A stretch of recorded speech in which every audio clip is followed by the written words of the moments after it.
আপনি কি জানেন ত্রেতা যুগে এমন একজন নেকড়ে জন্মগ্রহণ করেছিল যার ফলে পৃথিবী ওলটপালট হয়ে গেছিল? আপনারা যারা এখনো ভৌতিক কাহিনী চ্যানেলটিকে সাবস্ক্রাইব করেননি তাড়াতাড়ি সাবস্ক্রাইব করে দিন এবং আরও এগিয়ে যেতে সাহায্য করুন আপনারা। কাল নেকড়ে, যার কারণে পুরো মধ্য ভারত একসময় আতঙ্কের মধ্যে ছিল।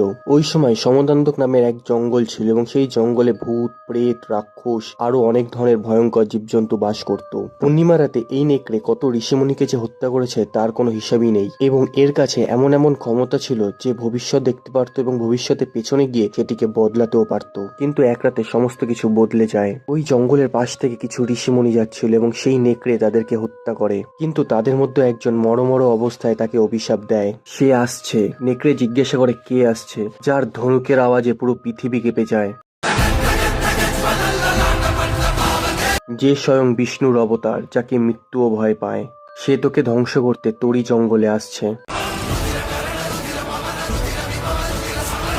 এবং তখনই একজন সাধারণ মানুষ এবং তার ছোট্ট ভাইকে নিয়ে, তার অর্ধাঙ্গিনীকে নিয়ে সেই জঙ্গলে আসে।